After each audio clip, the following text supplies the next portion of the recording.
এক রাজা ও তার বিশ্বস্ত কর্মচারী। এক দেশের এক রাজা ছিল, খুবই কঠোর প্রকৃতির। তার রাজকার্য পরিচালনার জন্য নিয়োজিত ছিল অগণিত রাজকর্মচারী। এতগুলো কর্মচারীর ভেতর তার কোনো কর্মচারী যদি তার রাজকার্য করতে গিয়ে কোনো ভুল করত, তাহলে তিনি তাদের কঠিনতম শাস্তি দিতেন। তার কাছে ভুলের কোনো ক্ষমা নেই। রাজার এক বিশ্বস্ত কর্মচারী প্রায় 10 বছর ধরে তার রাজকর্ম পালনের জন্য নিয়োজিত ছিল। একদা তার এই বিশ্বস্ত কর্মচারী তার আদেশ পালনে ভুল করে বসল। কর্মচারী তার ভুলের জন্য রাজার কাছে খুবই আকুতি করল, কিন্তু রাজার কাছে তো ভুলের কোনো ক্ষমা নেই। ফলস্বরূপ রাজা তার দেহকে কুকুর দিয়ে ভক্ষণ করানোর জন্য প্রহরীদেরকে আদেশ করল। হত্যার জন্য সমস্ত প্রস্তুতি সম্পন্ন করা হল। কর্মচারী যখন দেখল যে তার আর রক্ষা নেই, তখন সে রাজার কাছে শুধু তার একটি ইচ্ছা পূরণ করার জন্য ফরিয়াদ জানাল। ফরিয়াদটি হল যে, হুজুর, আমাকে মাত্র 10 দিন সময় দিন। আমি এই 10 দিন কুকুরগুলোকে মনের মতো পেট পুড়ে খাওয়াব। তখন রাজা তার কথা শুনে বলল যে, যেহেতু তুমি আমার দীর্ঘদিনের বিশ্বস্ত কর্মচারী ছিলে, তাই তোমাকে এই 10 দিন সময় দেওয়া হলো। কিন্তু মনে রেখো, মাত্র 10 দিন।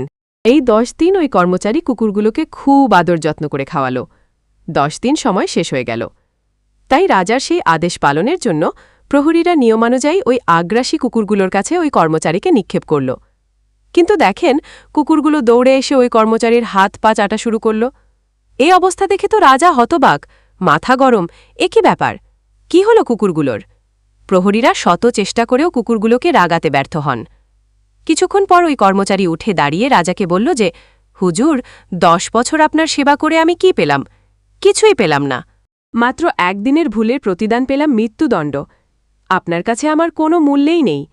কিন্তু দেখেন, মাত্র 10 দিনের সেবা শুশ্রূষা পেয়ে কুকুরগুলো আমাকে কিভাবে সম্মান দিচ্ছে, প্রতিদান দিচ্ছে। আমার সাথে কুকুরগুলো বিশ্বাসঘাতকতা করেনি। আপনার প্রহরীরা শত চেষ্টা করেও কুকুরগুলোকে রাগাতে ব্যর্থ হন। এ কথা শুনে রাজার মনে অনুশোচনা জাগ্রত হল। সে মনে মনে ভাবল, মাত্র 10 দিনের সেবা পেয়েই কুকুরগুলো তার মনিবকে কত সম্মান করছে। তার সাথে বিশ্বাসঘাতকতা করেনি। কিন্তু আমি এটা কি করতে চেয়েছি? যে কর্মচারী প্রায় 10 বছর আমার হুকুম তামিল করত, সেবা শুশ্রূষা করত, তাকেই আমি? কথাগুলো ভেবে রাজা মনে মনে লজ্জা বোধ করল।